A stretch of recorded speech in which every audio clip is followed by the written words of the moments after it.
Okay, நம்ம next பார்க்க போகிறது என்ன அப்படின்னா டேட்டா வேலிடேஷன். டேட்டா மெனுக்குள்ளேயே டேட்டா வேலிடேஷனுங்கிறது அதிகமாக யூஸ் ஆகும். என்னென்ன மாதிரியான யூசேஜ் அதில் இருக்குங்கிறத ஃபஸ்ட்டு பார்க்கலாம். டேட்டா வேலிடேஷன்னா என்ன அப்படிங்கிறத பார்ப்போம். ஸோ ஒரு லிஸ்ட் ஆஃப் ரூல்ஸை யூஸ் பண்ணி ஒரு செல்ஸ்குள்ள லிமிட்டட் டைப் ஆஃப் டேட்டா வந்து நம்மளால என்ட்ரு பண்ண முடியும். அதாவது நான் வந்து கண்டினியூஸாக ஒரு கொஷின் வைக்கிறேன், அந்த கொஷினுக்கு சேம் ஆன்சரோ இல்லை ஒரு 10 ஆன்சர்ஸ் கிட்ட வருது அப்படின்னா ஒவ்வொருத்தரோட ஒரு செல்லில் போயிட்டு நம்ம வந்து ஒன்று ஒன்றா வந்து ஆன்சர்ஸை டைப் பண்ணிகிட்டே இருக்க முடியாது. ஸோ அதுக்கு நம்ம ட்ராப் டவுன் மாதிரி பண்ணலாம். ஓகே, ஸோ இப்போ டேட்டா வேலிடேஷனை யூஸ் பண்ணி ட்ராப் டவுன் லிஸ்ட்டில் என்ன மாதிரி பண்ணலாம் அப்படிங்கிறத பார்ப்போம். ஃபர்ஸ்ட் டேட்டா வேலிடேஷனுக்குள்ள லிஸ்ட் பார்த்துருவோம். ஸோ இது என்ன அப்படிங்கிறத நான் சொல்கிறேன். நான் இப்போ எனக்கு என்ன அப்படின்னா, இப்போ நிறைய கொஷின்ஸ் இருக்குது. இந்த கொஷினுக்கு நான் yes or no, don't know, something answer வந்து நான் அதில் வந்து டைப் பண்ணணும்னு நினைக்கிறேன். ஸோ நான் என்ன பண்ணுவேன், to you work out daily அப்படின்னு கேட்குறாங்க கொஷின்ஸ், எஸ் அப்படின்னு கொடுக்குறேன். R you coming with as அப்படின்னு கேட்குறாங்க, நோ கொடுக்குறேன். டு யூ ஸ்பீக் ஃப்ரெஞ்ச் அப்படின்னு கேட்குறாங்க, நோ கொடுக்குறேன். ஸோ இந்த மாதிரி அவங்க கேட்குற ஒரு சில கொஷின்ஸ்க்கு வந்து நிறைய வந்து நீங்கள் இந்த வெப்சைட்டு இந்த மாதிரி இதுலலாம் பார்த்தீங்க அப்படின்னா, இல்லை ஏதாவது ஃபார்ம் ஆன்லைன் ஃபார்மில் ஃபில் பண்ணும்போது பார்த்தீங்க அப்படின்னா இந்த மாதிரியான டேட்டாஸ் எல்லாத்துக்குமே வந்து நீங்களா டைப் பண்ணி ஆன்சர் பண்ணுறதுக்கு பதிலாக அவன் சில சூஸ் இட் மாதிரி ஆன்சர் கொடுத்துருப்பாங்க, சூஸ் இட் கொடுத்துருப்பாங்க. ஸோ அந்த சூஸ் இட்டே வந்து நம்ம எக்ஸலுக்குள்ள எப்படி கொண்டுட்டு வரலாம் அப்படிங்கிறத பார்ப்போம். ஸோ இந்த மாதிரி உட்காந்து டைப் பண்ணி நம்ம என்ட்ரி பண்ணி ஆன்சர் என்ட்ரி பண்ணுறது வந்து டைம் வேஸ்ட். ஸோ இதுக்கு தான் ஆல்டர்னேட்டிவாக நமக்கு என்ன கண்டுபிடிச்சிருக்காங்க அப்படின்னா டேட்டா வேலிடேஷன். ஸோ இப்போ டேட்டா வேலிடேஷனுக்குள்ளே என்ன பண்ணலாம், எப்படி பண்ணலாம் அப்படிங்கிறத பார்ப்போம்.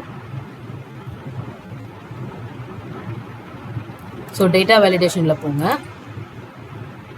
இதுக்குள்ள settings, input message, error alert அப்படின்னு மூணு டேப் இருக்குது. டேட்டா வேலிடேஷனுங்கிற இந்த டயலாக் பாக்ஸ்க்குள்ள settings, input message, error alert 3 இருக்குது. ஸோ இதில் ஃபர்ஸ்ட் ஒன்றா பார்ப்போம்.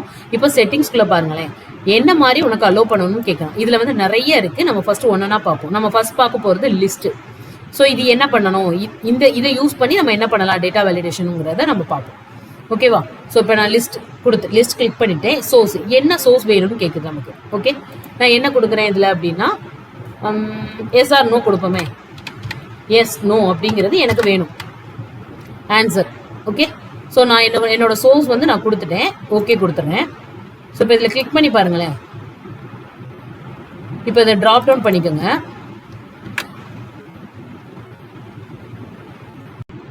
இது நம்ம செலக்ட் பண்ணி பண்ணோம் அப்படின்னா இன்னும் ஈஸி. நான் ஒரு செல் மட்டும்தான் செலக்ட் பண்ணேன். ஸோ நீங்கள் டோட்டலாக ஓவராலாக இந்த செல்லை செலக்ட் பண்ணிக்கோங்க, இந்த காலம் செலக்ட் பண்ணிக்கோங்க.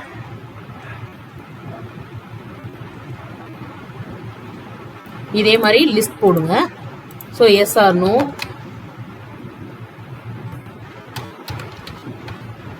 கொடுத்துட்டு ஓகே கொடுத்துரும்.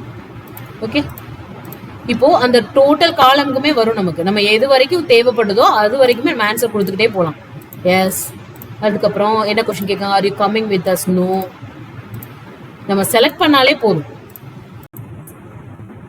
நம்ம உட்காந்து டைப் பண்ணி டைம் வேஸ்ட் பண்ண தேவை கிடையாது. ஸோ இதுக்கு தான் வந்து இது அதிகமாக யூஸ் ஆகும். ஸோ உங்களோட ஆன்சர்ஸ் வந்து ஈஸியாக நம்ம வந்து என்ட்ரி பண்ணிட்டு போயிடலாம்.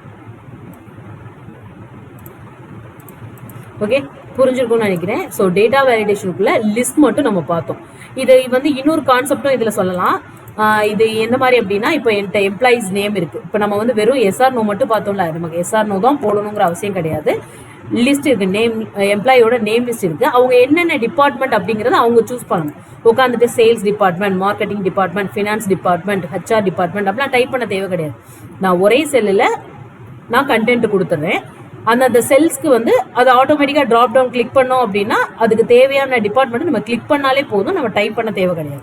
ஸோ இதை எப்படி பண்ணலாம், எப்பயும் போலயே அந்த காலம் செலக்ட் பண்ணிக்கோங்க.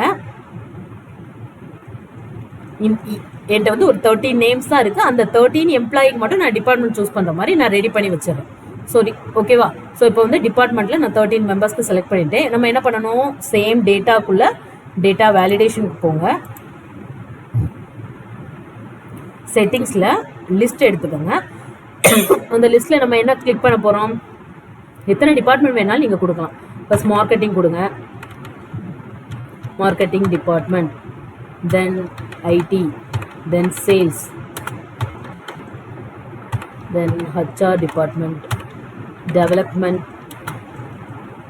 developer department,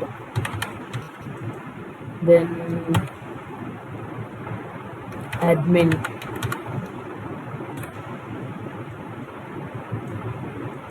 the management, anything.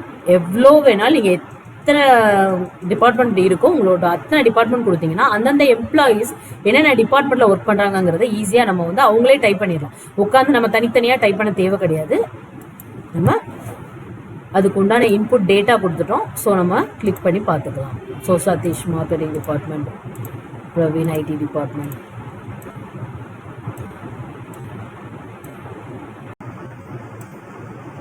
So இது மாதிரி எத்தனை எம்ப்ளாயீஸ் இருந்தாலும் அவங்களோட டிபார்ட்மெண்ட் என்னங்கிறத அவங்க உட்காந்து டைப் பண்ண தேவையில்லை.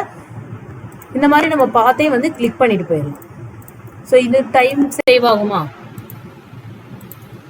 ஓகே, இதுதான் டேட்டா வேலிடேஷனோட லிஸ்ட் அப்படிங்கிற ட்ராப் டவுன் லிஸ்ட்ல இருக்கிற யூசேஜ். இதை வந்து ட்ராப் டவுன் லிஸ்ட்னு சொல்லுவாங்க. எத்தனை டிபார்ட்மெண்ட், இந்த டேட்டா இல்லாமல் நீங்கள் எந்த டேட்டானாலும் நீங்கள் ஆட் பண்ணிக்கலாம். ஓகே.